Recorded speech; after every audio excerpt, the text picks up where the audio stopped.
Hey everyone, welcome back to the channel. My name's Pete from Swish Mobiles and this is part one of 3 videos to do with the iPhone 12 range. In this video we're looking at the iPhone 12, the iPhone 12 mini. Part 2 we'll be looking at the iPhone 12 Pro and the iPhone 12 Pro Max, and in part 3 we'll have all 4 of them, compare them all, see which one's the best buy for you. Coming up, I'll be taking a look at Apple's new design for the iPhone 12 range of handsets, a look at the dual lens camera setup that now comes with enhanced low light functionality. I'll be taking a look at the freshly announced MagSafe now built into all iPhone 12s, as well as a size comparison between the iPhone 12 and the iPhone 12 mini, plus a bit more.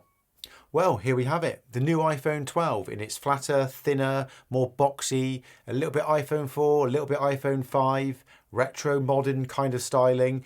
The iPhone 12 feels premium right from the get-go, with its flat design, its thinner profile and lighter weight. In fact, this is the thinnest iPhone since the iPhone 8 design. Now, Apple are renowned for their premium looking iPhones, and the iPhone 12 range is no exception.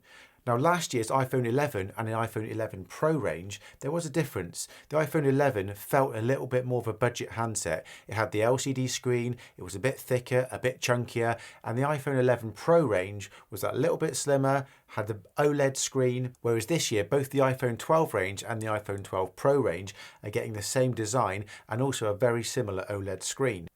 The back of the phone has a gloss look and feel to it, whereas the edges are made from an aerospace grade aluminium, which has a brushed matte design. The power and the volume buttons have a real nice firm quality click to them, as does the silent mode switch, which if I'm honest, I'm still surprised it's a thing on an iPhone. Don't get me wrong, I use the silent switch on my iPhone all the time, and I would find it a bit annoying if it wasn't there. But in the Apple world, where they are slowly removing bits and pieces to streamline their products, it's one of the last remaining micro features that I'm glad has remained. Of course, on the bottom of the iPhone, we still have Apple's proprietary Lightning connector. This is used for charging and for data transfer, although I can't really remember the last time I used it for data transfer, but you still can. And then we have these precisely drilled holes down here, which house the microphone and the speaker unit.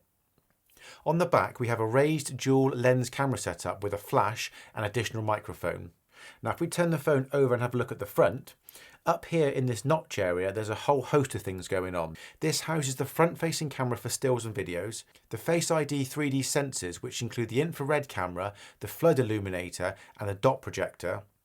There's a proximity and ambient light sensor, as well as a speaker and a microphone, so you can, use it as a phone. The iPhone 12 and iPhone 12 mini range come in 5 colours. This is the blue one. There's also black, white, green, and product red. Now let's move on to the OLED display, which Apple like to call the Super XDR display. Whatever you call it, this thing's good. Apple is renowned for giving its users some of the best screen experiences on any consumer product. They are generally spot on in terms of clarity and colour accuracy, and the iPhone 12 screen is no exception. With amazing detail and a claimed typical brightness of 625 nits and a peak brightness of 1200 nits, this screen looks stunning. The resolution for the iPhone 12 is 1170 by 2532 with a PPI of 460, and the iPhone 12 mini has a resolution of 1080 by 2340 with a PPI of 476. As this is an OLED screen, each individual pixel has the ability to light up. This removes the need for any backlight, which can affect contrast, and then overall this gives you a better image with superior dynamic range, really giving you that pop that you can only expect from an OLED display. Apple seem to have gone down their Dolby Vision route for what I would call their enhanced HDR user experience, as well as being compatible with HDR10 and HLG, which are other versions of HDR. All of this combined gives you a user experience that you just cannot fault. Whether you're watching a movie, viewing a still image, or scrolling through the settings menu, everything is on point. Included on every iPhone 12 in the range is a new type of protection that Apple call Ceramic Shield. Apple have worked with industry leaders Corning to create a new high temperature crystallization step which grows nano ceramic crystals within the glass matrix to help increase the drop protection. Powering that screen and everything else that goes on in the background is Apple's new A14 Bionic processor. If you thought the A13 processor from last year was powerful, buckle up because this one is super fast. Apple have again increased the performance and the efficiency on these new A14 Bionic chips. Now, not to get too bogged down with all the technical specifications, Apple have managed to create a chip based on the latest 5nm process technology. This enables them to add features and increase performance whilst also improving energy efficiency.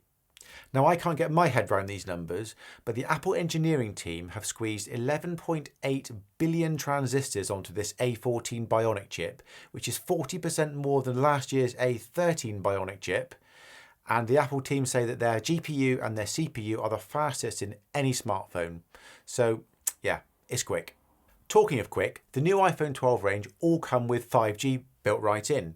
5G is the latest and greatest way for a smartphone or device to communicate data at much higher speeds than previous generations.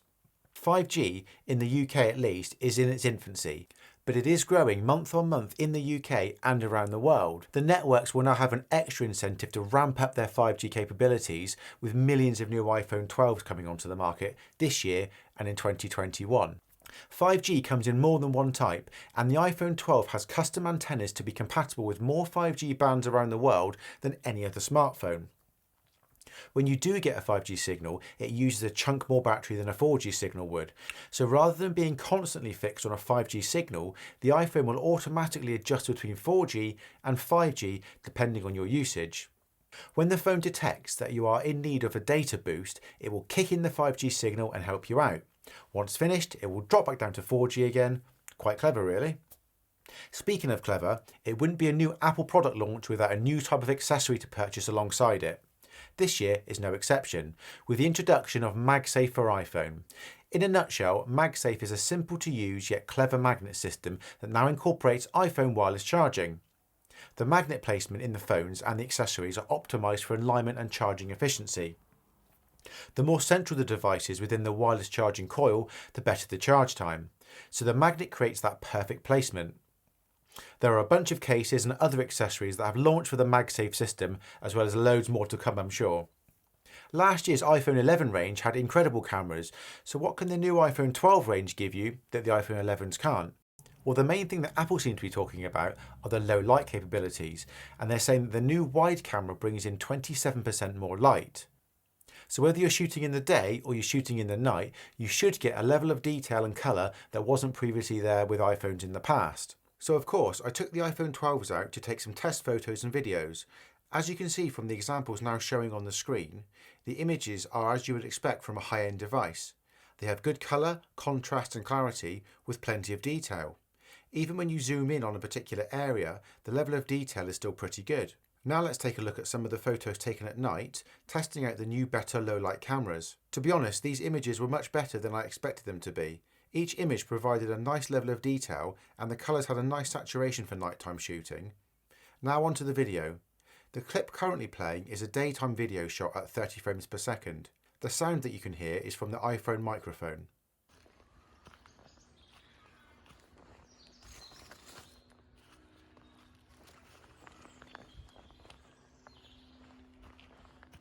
Here's what you can expect from the iPhone 12 and the iPhone 12 mini when shooting video at night.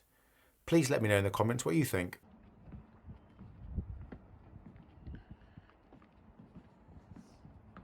Let's talk about the iPhone 12 battery. Now, Apple never give you a specification for their batteries in terms of milliamps per hour, but what they do is give you hours usage. So for example, they'll say web browsing gets this amount of hours, music gets this amount of hours. So what are they quoting?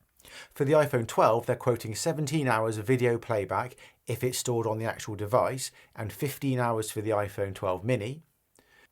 They're quoting 11 hours if you're streaming video over the internet, for example on Netflix, or 10 hours on the iPhone 12 mini. And they're quoting 65 hours of audio playback for the iPhone 12 and 50 hours for the iPhone 12 mini, although it doesn't say whether that audio playback is streamed over the internet or if it's on the actual device. In fact, last year's iPhone 11 range seemed to have a better battery life than this year's iPhone 12 range. So if battery life is something that's really important to you, it might be worth considering that before you jump from an 11 to a 12. Okay, so let's talk about the iPhone 12 pricing in the UK. It starts with the iPhone 12 mini at £699 for 64GB of storage. The storage then doubles to 128GB and you go up by £50 to £749. The storage then doubles again to 256GB and you go up to £849. The iPhone 12 starts at £799 for 64GB in storage. Doubling the storage takes you to 128GB, which goes to £849. And then doubling the storage again to 256GB takes you to £949. Okay, so on to the size comparison. I've already spoken about the screen size, but just to recap, the 12 mini has a screen size of 5.4 inches and the 12 has a screen size of 6.1 inches. Previously, I had an iPhone 11 Pro Max, which although I liked the phone overall, I personally found it a little large for my liking. Holding the iPhone 12 mini feels tiny at first, but after a few minutes you really do get used to the size of the screen. It's extremely lightweight and you can't really feel it in your pocket. The iPhone 12 is obviously larger, but not massively. I think that if you've had an iPhone 6, 6S, 7, 8, or the second generation SE, and you've been happy with the overall size, moving to an iPhone 12 would be a logical switch for you. You would keep the overall size about the same, but increase your screen size by a nice amount. If you're still using the original iPhone SE, or an iPhone 5S or below and are happy with that size, then moving to the iPhone 12 mini is a sensible switch for you. However, if you are used to using one of the larger phones, like the Plus or the Max, but now you want to go smaller, then switching down to the iPhone 12 mini might be a bit of a bigger jump than you want to make. In this case, I'd suggest an iPhone 12. But hey, don't take my word for it. Get out to the stores when you can and have a look. Well, that was my first look at the iPhone 12 and the iPhone 12 mini. What did you think? Can you see yourself getting one of these phones? Are you going to go for a Pro version or something completely different? Anyone that's watched any previous videos of mine may remember that once we hit 100 subscribers, I was going to give away a pair of Bluetooth earphones. Well, we've done that now, so the next video that I'll upload will be on the competition and how you can win it. If you're a subscriber, you'll get a ping. So, good luck, and I'll see you next time.